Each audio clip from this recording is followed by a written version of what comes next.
क्या दोस्तों आपको पता है हाल ही में लिविंग प्लेनेट रिपोर्ट 2020 किसने जारी की है? माउंट एवरेस्ट की ऊंचाई 8,848 मीटर है, लेकिन एक देश ने हाल ही में सर्वे किया है माउंट एवरेस्ट की ऊंचाई को लेकर। तो क्या माउंट एवरेस्ट की ऊंचाई का जो आंकड़ा है वो बदल जाएगा? और जिस तरह हमारे भारत देश में नेशनल बर्ड्स है, नेशनल एनिमल्स है, इसी तरह क्या नेशनल बटरफ्लाई हो सकता है? और बटरफ्लाई की किन किन प्रजातियों को नेशनल बटरफ्लाई के रूप में चुन लिया गया है? क्या इसमें से कोई एक 2021 तक हमारा नेशनल बटरफ्लाई होगा? ऐसे ही बड़ी खबरों को कवर करते हुए हमने आज का यानी कि 18 सितंबर का करंट अफेयर का वीडियो तैयार किया है। यह वीडियो लास्ट तक देखें। लास्ट में मैं आपसे एक क्वेश्चन पूछूंगा जिसका आंसर आपको नीचे कमेंट बॉक्स में देना है। और अभी तक आपने हमारी जीके 2020 चैनल को सब्सक्राइब नहीं किया है तो सब्सक्राइब कर लीजिए। बाजू में जो बेल आइकन है उसे भी प्रेस कर दीजिए, क्योंकि आने वाले हर एक वीडियो की अपडेट आपको सबसे पहले मिले। चलिए स्टार्ट करते हैं पहले क्वेश्चन से। श्री नरेंद्र भाई मोदी के संदर्भ में कौन सा कथन गलत है? दोस्तों 17 सितंबर हमारे भारत देश के वर्तमान प्रधानमंत्री श्री नरेंद्र भाई मोदी जी का जन्म दिवस। तो हमारे प्रधानमंत्री से जुड़े यह चारों सेंटेंस हमको ध्यान से पढ़ने होंगे और इसी पैटर्न के बहुत से सारे क्वेश्चन वर्तमान एग्जामिनेशन में पूछ लिए जाते हैं। तो चलिए चारों सेंटेंस को ध्यान से पढ़ते हैं। कौन सा कथन गलत है वो आपको बताना होगा। वे स्वतंत्र भारत में जन्मे पहले व्यक्ति हैं जो भारत का प्रधानमंत्री नियुक्त किया गया हो। बिल्कुल सही है, क्योंकि प्रधानमंत्री श्री का जन्म 17 सितंबर 1950 को हुआ, यानी कि स्वतंत्र भारत के बाद। ओके। और नरेंद्र मोदी का जन्म गुजरात के वडोदरा में हुआ है। यहां दोस्तों कुछ गलत है, क्योंकि प्रधानमंत्री श्री का जन्म गुजरात के वडोदरा में नहीं बल्कि वडनगर में हुआ है, यानी कि यह सेंटेंस है वो गलत है। यानी कि हमारा आंसर बन जाता है ऑप्शन बी। लेकिन प्रधानमंत्री से जुड़े यह फैक्ट भी हम पढ़ लेते हैं।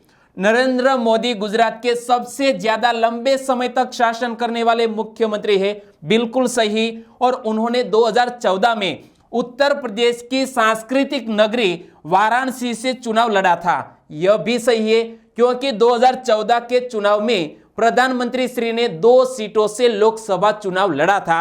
एक था यह वाराणसी और दूसरा गुजरात का कौन सा शहर आपको याद है तो नीचे कमेंट सेक्शन में लिखो। और बात करते हैं हमारे प्रधानमंत्री की। तो प्रधानमंत्री श्री नरेंद्र भाई मोदी के जन्मदिन के मौके पर बीजेपी एक सप्ताह तक सेवा सप्ताह कार्यक्रम चला रही है। यानी कि हमारे प्रधानमंत्री जी के जन्मदिवस के अवसर पर भारतीय जनता पार्टी जो सप्ताह है वो सेवा सप्ताह के रूप में कार्यक्रम चला रही है। और प्रधानमंत्री श्री नरेंद्र भाई मोदी जी का जन्म 17 सितंबर 1950 को गुजरात के वडनगर में हुआ था। और वडनगर एक ऐतिहासिक नगर है जहां पर एक शर्मिष्ठा तालाब भी है और ताना रीरी जो संगीत महोत्सव का आयोजन होता है प्रति वर्ष गुजरात में, वो भी वडनगर में होता है। और प्रधानमंत्री श्री नरेंद्र भाई मोदी जी अब 70 साल के हो गए हैं। कितने? 70 साल के हो गए हैं। तो हमारी चैनल की ओर से हमारे प्रधानमंत्री श्री को हैप्पी बर्थडे। लेकिन हमारे इस महानुभाव के बारे में मैं आपको आगे बताना चाहूंगा। नरेंद्र मोदी जी ने 26 मई 2014 को भारत के 14वें प्रधानमंत्री के तौर पर शपथ ली थी। और शपथ कौन दिलाते हैं? हमारे देश के राष्ट्रपति हमारे देश के प्रधानमंत्री को शपथ दिलाते हैं। और 2019 के चुनाव में भारतीय जनता पार्टी ने 303 सीटों पर जीत दर्ज की और 30 मई 2019 को उन्होंने दूसरी बार प्रधानमंत्री पद की शपथ ली है। ओके दोस्तों, अब बात करते हैं दूसरे क्वेश्चन की। लेकिन दोस्तों हर क्वेश्चन से जुड़े इसी तरह के फैक्ट मैं आपके सामने रखता हूं। हमारा यह तरीका आपको अच्छा लगता है तो लाइक करना मत भूलिएगा। और दोस्तों मैं सरल शब्दों में समझाने की कोशिश कर रहा हूं, क्योंकि हमारे एक सब्सक्राइबर फ्रेंड जिसका नाम है इलाज जेठवा, उन्होंने भी बोला था कि सर आप सरल तरीके से समझाने की कोशिश करें, तो मैं अपना बेस्ट देने का प्रयास कर रहा हूं। दोस्तों अच्छा लगता है तो लाइक करना मत भूलिएगा। दूसरा क्वेश्चन है स्क्रीन पर। हाल ही में लिविंग प्लेनेट रिपोर्ट 2020 किसने जारी की है? लिविंग प्लेनेट रिपोर्ट 2020 हाल ही में जारी की है WWF ने। किसने? WWF ने। इसका पूरा नाम क्या होता है? World wide fund for nature. उन्होंने हाल ही में यह लिविंग प्लेनेट रिपोर्ट 2020 जारी की है, यानी कि इस क्वेश्चन का सही आंसर है WWF। तो देखो, world wide fund for nature द्वारा जारी लिविंग प्लेनेट रिपोर्ट 2020 के अनुसार पिछली आधी शताब्दी में कशेरुक प्रजातियों की आबादी में बड़े पैमाने पर गिरावट आई है। और दोस्तों, यहां ऑफिशियल जो साइट है उनके द्वारा यह लोगो जारी किया गया, world wide fund for nature, और यह लिविंग प्लेनेट रिपोर्ट 2020 जारी की गई है। लेकिन यहां हमें याद रखना है WWF के बारे में। क्लास 1-2 के एग्जामिनेशन में बहुत से क्वेश्चन WWF के बारे में पूछ लिए जा सकते हैं। तो देखो, लिविंग प्लेनेट इंडेक्स में वर्ष 2070 से वर्ष 2016 के बीच 4000 से अधिक कशेरुक प्रजातियों के लगभग 21,000 जीवों को ट्रैक करके इस रिपोर्ट को तैयार किया गया है। और इस रिपोर्ट के बाद आपको अब यह भी याद रखना है कि WWF इसका गठन कब हुआ? वर्ष 1961 में WWF का गठन हुआ और यह पर्यावरण के संरक्षण, अनुसंधान एवं रख रखाव संबंधी विषयों पर कार्य करता है। यह WWF का पूर्व का नाम क्या था दोस्तों? जब इसका गठन किया गया तब नाम था विश्व वन्य जीव कोष, इंग्लिश में कहे तो वर्ल्ड वाइल्ड लाइफ फंड, लेकिन वर्तमान में नाम है world wild life fund for nature, WWF। और WWF का मुख्यालय किस शहर में स्थित है? याद रखो, स्विट्जरलैंड देश के ग्लैंड में WWF का हेडक्वार्टर स्थित है। और WWF द्वारा कौन कौन सी रिपोर्ट प्रकाशित की जाती है? जिस तरह हाल ही में लिविंग रिपोर्ट या लिविंग प्लेनेट रिपोर्ट 2020 जारी की गई है, इसी तरह WWF प्रतिवर्ष लिविंग प्लेनेट इंडेक्स तथा इकोलॉजिकल फुटप्रिंट कैलकुलेशन रिपोर्ट भी जारी करता है WWF। क्लियर दोस्तों? तीसरा क्वेश्चन, निम्न में से कौन सा हरिकेन संयुक्त राज्य अमेरिका के लुसियाना के तट से टकराया? दोस्तों, जिस तरह हमारे भारत देश में उष्णकटिबंधीय चक्रवात उठते हैं, इसी तरह कुछ देश में टोर्नेडो, कुछ देश में हरिकेन, तो कुछ देश में चक्रवात। तो दोस्तों, हाल ही में एक हरिकेन जिसका नाम था हरिकेन सैली, क्या? हरिकेन सैली, जो लुसियाना के तट से टकराया है यहां पर, यानी कि इस क्वेश्चन का सही आंसर है हरिकेन सैली। और दोस्तों, यह जो हरिकेन उठता है तो यह कब उठता है और इस हरिकेन के कारण कौन से हालात हो गए हैं लुसियाना के, वो भी मैं आपको दिखाऊंगा। तो देखो, हरिकेन सैली, इस हरिकेन की रफ्तार थी 90 मील प्रति घंटा और यह हरिकेन संयुक्त राज्य अमेरिका के लुसियाना के तट से टकराया है। लेकिन कुछ दिन पहले की बात करें तो एक और हरिकेन भी लुसियाना से टकराया था। इसका नाम क्या था? हरिकेन लौरा, और इसके बारे में भी मैंने आपको बताया था। तो देखो, आज से 3 सप्ताह पहले हरिकेन लौरा ने संयुक्त राज्य अमेरिका के लुसियाना के 1/3 से अधिक क्षेत्र को आपदाग्रस्त क्षेत्र में बदल दिया था। तो यह चक्रवात किन किन देशों को नुकसान पहुंचा रहे हैं, इसी के बारे में हमें नजर रखनी चाहिए। और देखो दोस्तों, यहां एक देख सकते हैं दोस्तों, एक पहलवान जो पानी में खड़ा है, तो यह लुसियाना की जो बाजार है वहां पर भी पानी यहां भरा हुआ दिख रहा है। तो लुसियाना के ऐसे हालात हुए हैं इस हरिकेन की वजह से। तो हरिकेन सैली वर्ष 2020 के अटलांटिक हरिकेन मौसम का यह 7वां हरिकेन है। कौन सा? 7वां हरिकेन है। और अटलांटिक हरिकेन मौसम की अवधि 1 जून से 30 नवंबर के मध्य होती है और हवा की गति के आधार पर, हवा की रफ्तार के आधार पर तूफान को 1 से 5 तक की रेटिंग दी जाती है। और यह जो हरिकेन सैली है उससे 2 नंबर की रेटिंग दी गई है, यानी कि यह भी सबसे खतरनाक हो सकती है। चौथा क्वेश्चन, एशियन डेवलपमेंट बैंक ने वित्त वर्ष 2020-21 के लिए भारत में जीडीपी कितने प्रतिशत रहने का अनुमान लगाया है?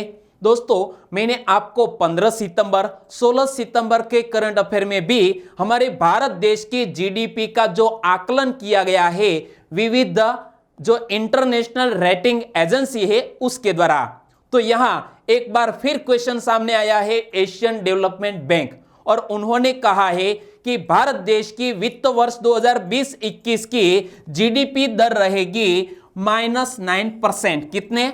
-9%। यानी कि इस क्वेश्चन का सही आंसर है -9%।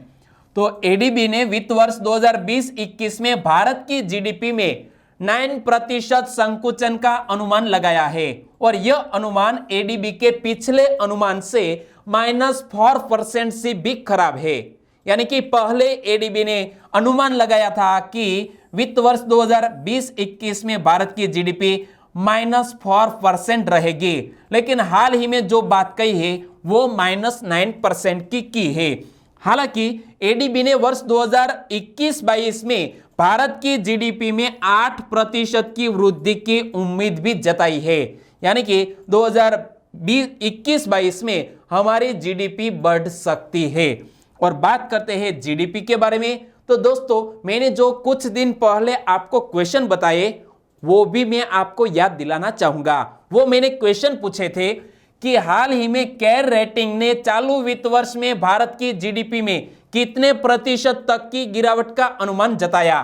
केयर रेटिंग ने अनुमान जताया है -8% से -8.2% भारत की जीडीपी रह सकती है चालू वित्त वर्ष में। और मूडीज ने भी यह आंकड़ा जारी किया।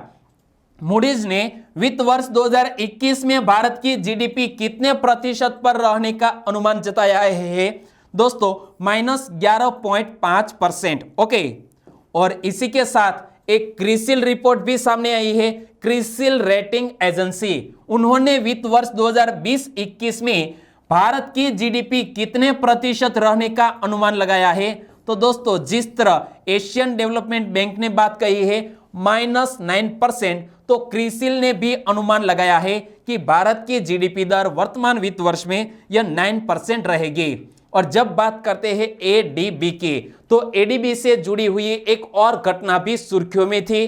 तो दोस्तों इसका मैंने अलग से क्वेश्चन बनाया नहीं, लेकिन यहां मैं आपको एडीबी के साथ जोड़कर और क्वेश्चन सामने रख रहा हूं। एडीबी ने किसको भारत का कंट्री डायरेक्टर नियुक्त किया है? दोस्तों याद रखो, एशियन डेवलपमेंट बैंक ने हमारे भारत देश का कंट्री डायरेक्टर नियुक्त किया है टेको कोनेशी। क्या नाम है? टेको कोनेशी। और टेको कोनेशी किसका स्थान लेंगे?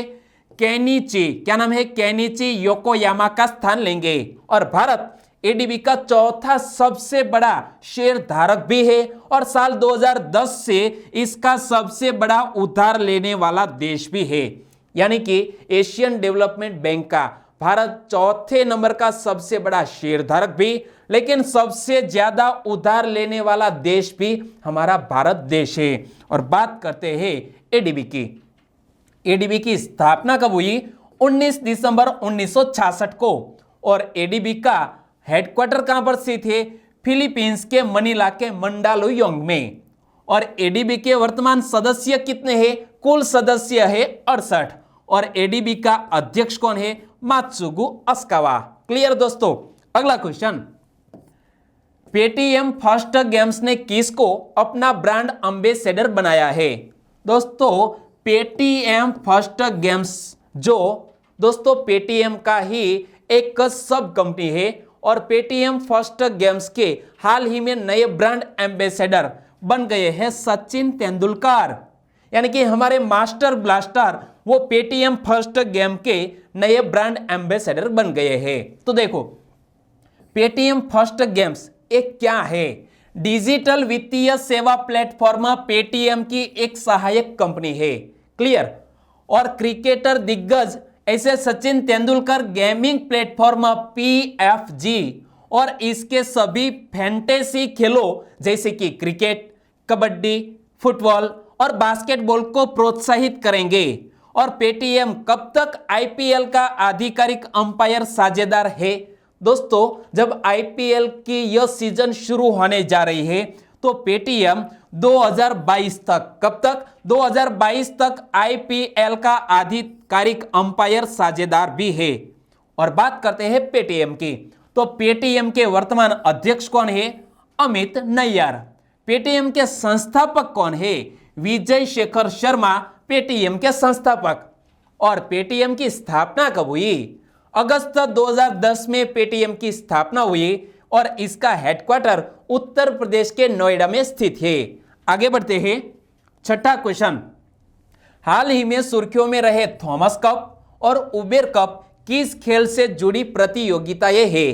दोस्तों, कोविड-19 के कारण यह जो थॉमस कप है और उबेर कप है जो 2020 में आयोजित होने वाले थे, लेकिन हाल ही में कोविड-19 के कारण बहुत से देश के खिलाड़ियों ने इस इवेंट में हिस्सा लेना मना कर दिया, तो तब जाकर इस इवेंट को स्टॉप कर दिया गया है। 2021 के लिए इसे पोस्टपोन किया गया। तो दोस्तों याद रखो, थॉमस कप और उबेर कप यह बैडमिंटन से जुड़ी हुई प्रतियोगिताएं हैं, यानी कि इस क्वेश्चन का सही आंसर है बैडमिंटन। तो देखो, बैडमिंटन वर्ल्ड फेडरेशन शॉर्ट में कहे तो BWF ने डेनमार्क में 3 से 11 अक्टूबर 2020 के दौरान होने वाले थॉमस कप और उबेर कप को 2021 के लिए स्थगित करने की घोषणा की है। लेकिन यह जब आयोजित होने की संभावना थी तो कहां पर आयोजित होने वाला था? डेनमार्क में। यह थॉमस एंड उबेर कप जो डेनमार्क में आयोजित होने वाला था, इसको हाल ही में स्थगित कर दिया गया है। और यह निर्णय कोविड-19 महामारी के कारण टूर्नामेंट में हिस्सा लेने वाले कई देशों के पीछे हटने के बाद लिया गया है। कई देशों ने डिसीजन ले लिया था कि कोविड-19 महामारी के कारण हम अपने प्लेयर को इस इवेंट में नहीं भेजेंगे, और बाद में यह डिसीजन लिया है BWF ने, यानी कि बैडमिंटन वर्ल्ड फेडरेशन ने। तो BWF, इसकी स्थापना कब हुई? 5 जुलाई 1934 को BWF की स्थापना हुई। और वर्तमान अध्यक्ष कौन है? पॉल एरिक हॉयर लार्सन, जो यहां आप इमेज में देख सकते हैं। नाम क्या है? पॉल एरिक हॉयर लार्सन, वो BWF के वर्तमान अध्यक्ष है। और BWF का हेडक्वार्टर कहां पर स्थित है? मलेशिया के कुआलालंपुर में। 7वां क्वेश्चन, माउंट एवरेस्ट की ऊंचाई के संदर्भ में कौन सा देश जल्द ही अपने आधिकारिक आंकड़े जारी करेगा?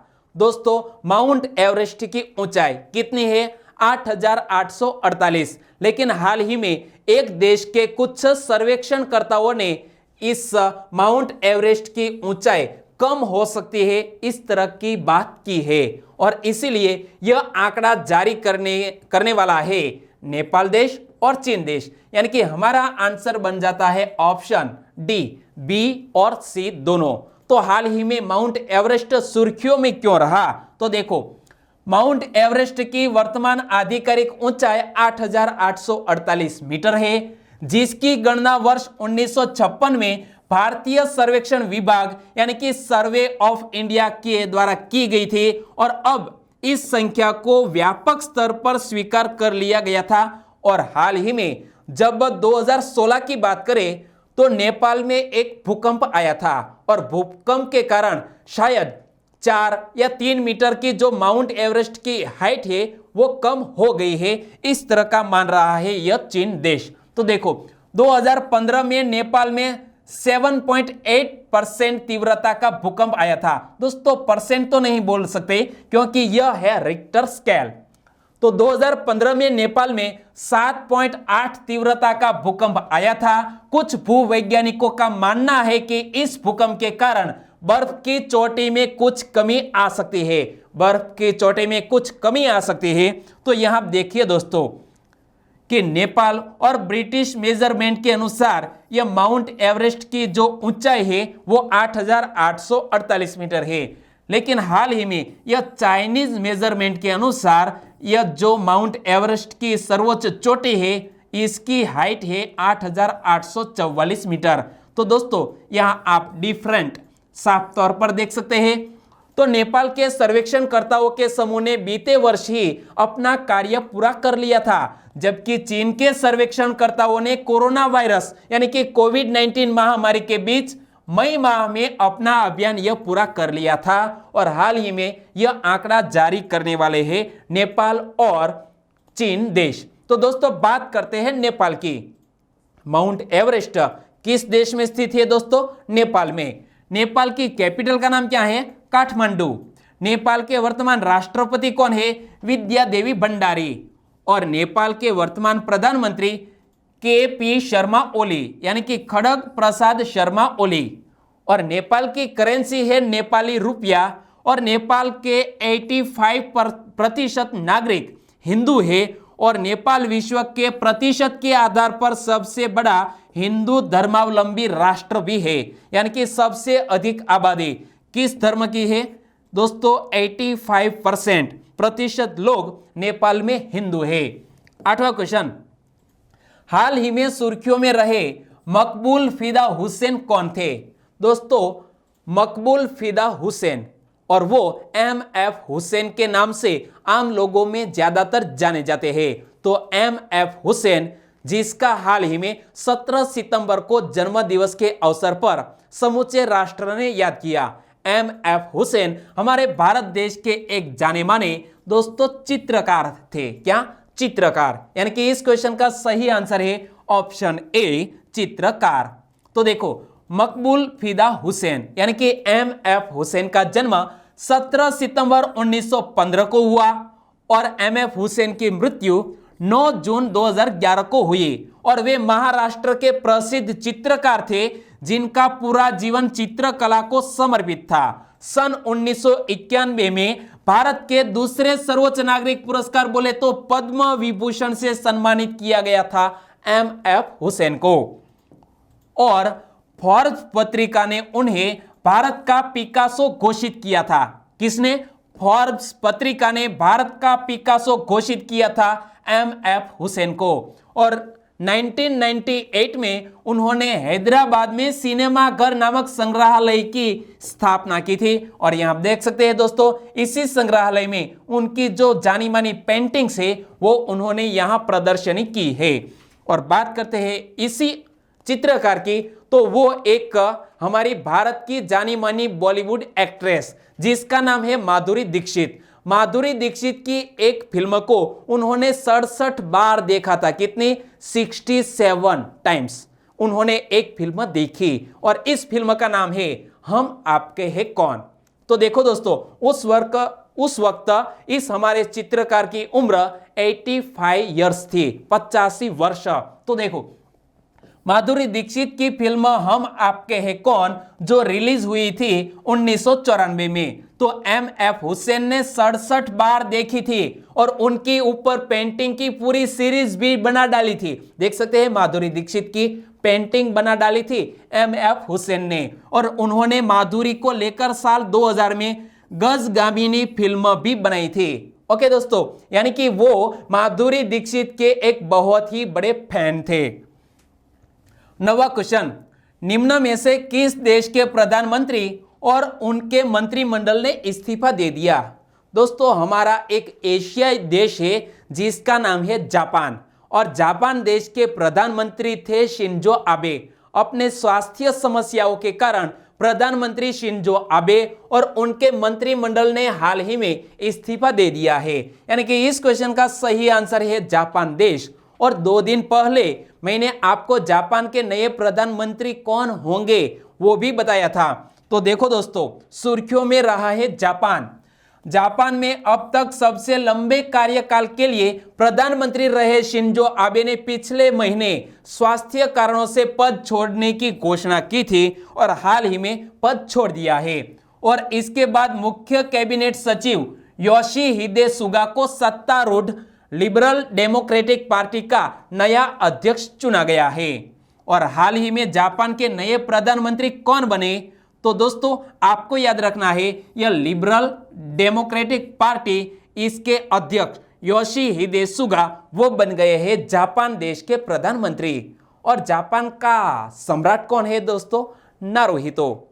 और सम्राट का स्थान भी यह उच्च दर्ज का माना जाता है। और जापान की कैपिटल का नाम है टोक्यो और जापान की करेंसी है येन। 10वां क्वेश्चन, एटीएम से 10,000 और उससे अधिक की राशि निकालने पर ओटीपी 24 घंटे अनिवार्य किसने किया है? दोस्तों, बहुत से ऐसी हमारी भारत देश की बैंक है जिसके साथ फ्रॉड होता है, और फ्रॉड से बचने के लिए हाल ही में भारत देश की सबसे ज्यादा ब्रांच वाली एक बैंक जिसका नाम है state bank of India, SBI ने एक नई सुविधा शुरू करने वाला है। कब से? आज से 18 सितंबर से यह सुविधा शुरू करने वाला है स्टेट बैंक ऑफ इंडिया। क्या सुविधा होगी? यदि आप एटीएम से 10,000 से अधिक की नकद राशि आहरण करते हैं तो आपके मोबाइल में एक ओटीपी आएगा, और ओटीपी यदि आप एटीएम पर डालेंगे तभी यह नकद राशि आपको प्राप्त होगी। लेकिन आप यदि बाजार में किसी चीज को खरीदने जाते हैं और एटीएम से 500 या 1000 रुपये निकालते हैं तो ओटीपी नहीं आएगा, वरना आप कहोगे कि सर ने गलत पढ़ाया। लेकिन दोस्तों, गलत नहीं है, 10,000 से अधिक की राशि पर ही ओटीपी आएगा। तो देखो, धोखाधड़ी के बढ़ते मामलों को देखते हुए देश भर में 18 सितंबर से यानी कि आज से भारतीय स्टेट बैंक के एटीएम से 10,000 और उससे अधिक की राशि निकालने पर अब वन टाइम पासवर्ड यानी कि ओटीपी 24 घंटे अनिवार्य होगा। और 1 जनवरी 2020 से अभी तक रात के समय ही ओटीपी जरूरी था, लेकिन अब यह 24 घंटे। और बात करते हैं स्टेट बैंक ऑफ इंडिया की, तो भारतीय स्टेट बैंक के वर्तमान अध्यक्ष कौन है? रजनीश कुमार। एसबीआई का हेडक्वार्टर मुंबई में स्थित है। और एसबीआई की स्थापना दिवस कब मनाया जाता है? एसबीआई का स्थापना दिवस 1 जुलाई को मनाया जाता है, क्योंकि 1 जुलाई 1955 को एसबीआई की स्थापना हुई थी। 11वां क्वेश्चन, हाल ही में सुर्खियों में रही कृष्णा पीकॉक नॉर्दर्न जंगल क्वीन किसकी प्रजातियों के नाम है?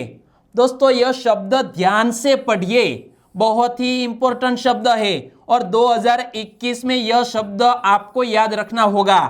कोई और शब्द हो सकता है, क्योंकि कृष्णा पीकॉक नॉर्दर्न जंगल क्वीन यह तितलियों की प्रजाति है। किसकी? तितलियों की प्रजाति है। और जिस तरह हमारे भारत देश में हमारा राष्ट्रीय पशु है, जिस तरह राष्ट्रीय पक्षी है, इसी तरह हमारी राष्ट्रीय तितली भी होनी चाहिए। और राष्ट्रीय तितली ढूंढने की प्रक्रिया जारी है। और हाल ही में 7 तितली की प्रजातियों को चुन लिया गया है, और इस पर वोटिंग की जाएगी। और कौन सी तितली को हमारे भारत देश की नेशनल बटरफ्लाई घोषित की जाने वाली है 2021 में। इसी बात को लेकर यह दोस्तों बहुत ही बड़ी घटना हमारे सामने आ रही है। तो देखो, राष्ट्रीय पशु और पक्षी के बाद अब राष्ट्रीय तितली के लिए भी देश भर में अभियान शुरू हो गया है। और तितली माह यानी कि सितंबर को तितली माह भी कहा जाता है, तो सितंबर से इसके लिए प्रक्रिया भी शुरू हो गई है, और 2021 तक नाम की घोषणा होने की भी संभावना है। तो दोस्तों, हमारे देश की जो राष्ट्रीय तितली है वो कौन सी होगी? तो देखो, कृष्णा पीकॉक, नॉर्दर्न जंगल क्वीन, कॉमन जेजेबेल, 5 बार स्वारडटेल, येलो गोरगोन, ऑरेंज ओकलीफ और कॉमन नवाब ऊन 7 प्रजातियों में से है जो नेशनल बटरफ्लाई बनने की दौड़ में सबसे आगे है। दोस्तों, 7 तितलियां ऐसी है जो हमारी यह नेशनल बटरफ्लाई की दौड़ में सबसे आगे है। 12वां क्वेश्चन, हाल ही में डॉक्टर कपिला वात्स्यायन का निधन हो गया, वे कौन थी? दोस्तों, यहां इमेज में देख सकते हैं, नाम है डॉक्टर कपिला वात्स्यायन। वो हमारे भारत देश की एक जानी मानी भारतीय शास्त्रीय नृत्यकार थी। यानी कि इस क्वेश्चन का सही आंसर है option B. Doctor Kapila Vatsyayan Bharat की शास्त्रीय नृत्य कला, वास्तुकला और कला इतिहास की एक विद्वान थी। वे राज्यसभा की पूर्व सदस्य भी थी, और डॉक्टर वात्स्यायन ने इंदिरा गांधी राष्ट्रीय कला केंद्र के संस्थापक निदेशक के रूप में कार्य किया, और वे इंडिया इंटरनेशनल सेंटर की पूर्व अध्यक्ष भी थी, जिसका हाल ही में निधन हो गया है। 13वां क्वेश्चन, 5 स्टार कोविड-19 रेटिंग पाने वाला दुनिया का पहला एयरपोर्ट कौन बना? दोस्तों यहाँ आप देख सकते हैं इस तरह की बहुत सी फैसिलिटीज इस एयरपोर्ट पर है कि जहां पर कोई व्यक्ति बैठकर चला गया है तो इस कुर्सी पर एक पट्टी लगाई जाती है कि यह कुर्सी सेफ नहीं है, यानी कि इसको हाल ही में सैनिटाइज करना बाकी है। लेकिन कोई भी यदि ऐसी बैंड नहीं लगी है वहां पर आप आराम से बैठ सकते हैं क्योंकि यह सैनिटाइज की हुई कुर्सी है। तो इसी तरह 5 स्टार कोविड-19 रेटिंग पाने वाला दुनिया का पहला एयरपोर्ट बन गया है जिसका नाम है फिमिसिनो एयरपोर्ट। क्या? फिमिसिनो एयरपोर्ट, यानी कि इस क्वेश्चन का सही आंसर है ऑप्शन बी। तो इटली का रोम स्थित फिमिसिनो इंटरनेशनल एयरपोर्ट यूके आधारित एयरपोर्ट और airline service firm sky tracks से कोविड-19 5 स्टार एयरपोर्ट रेटिंग पाने वाला दुनिया का पहला एयरपोर्ट बन गया है और इसीलिए आपको इस एयरपोर्ट का नाम याद रखना है, फिमिसिनो इंटरनेशनल एयरपोर्ट। और इटली के सबसे व्यस्त हवाई अड्डे एफसीओ को Leonardo da Vinci international airport के नाम से भी जाना जाता है। क्या? और नाम क्या है? Leonardo da Vinci international airport, जो इस हवाई अड्डे का दूसरा नाम है। और दोस्तों अब बात करते हैं लास्ट वीडियो के क्वेश्चन की। लास्ट वीडियो में मैंने आपसे क्वेश्चन पूछा था कि हाल ही में राज्यसभा का उपसभापति किसको चुन लिया गया है। राज्यसभा का उपसभापति ध्वनि मत से चुन लिया गया है हरिवंश नारायण सिंह को एक बार, दूसरी बार। ओके दोस्तों, यानी कि इस क्वेश्चन का सही आंसर है हरिवंश नारायण सिंह।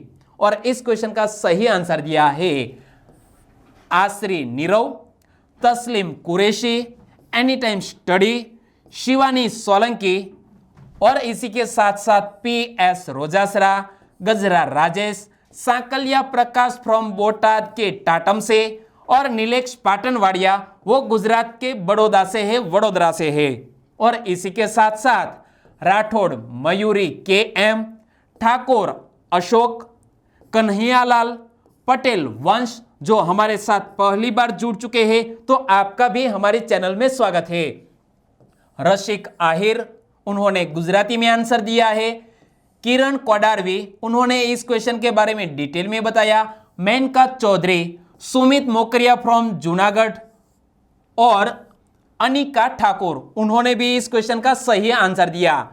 विकी राज, अवकाश गोलीवाड़िया, राजेश कटारा, गोहिल अरविंद भाई, वाला संजय, शैलेश कुमार तबियाड़, इन सभी दोस्तों ने इस क्वेश्चन का सही आंसर दिया है। सभी दोस्तों को दिल से थैंक यू कहना चाहूंगा। और आज के वीडियो का क्वेश्चन ए रहा स्क्रीन पर, निम्न में से कौन वीनस मिशन या शुक्र मिशन की योजना बना रहा है। दोस्तों कौन सी अंतरिक्ष एजेंसी इस तरह का वीनस मिशन या तो शुक्र मिशन की योजना बना रहा है। यहां 4 ऑप्शन आपकी स्क्रीन पर है और आंसर देना है दोस्तों नीचे कमेंट बॉक्स में। तो इस अंतरिक्ष एजेंसी का नाम लिखना मत भूलिएगा। और आज का वीडियो वाकई में आपको अच्छा लगा है, हेल्पफुल लगा है, समझने में आसान लगा है, तो दोस्तों लाइक कीजिए और आपके दोस्तों तक इस वीडियो की लिंक पहुंचनी चाहिए। चाहे आप फेसबुक, व्हाट्सएप या टेलीग्राम का यूज करें, लेकिन छोटी सी हेल्प करना मत भूलिएगा। ओके, कल फिर मिलेंगे नए करंट अफेयर वीडियो के साथ। तब तक के लिए टेक केयर एंड जय हिंद।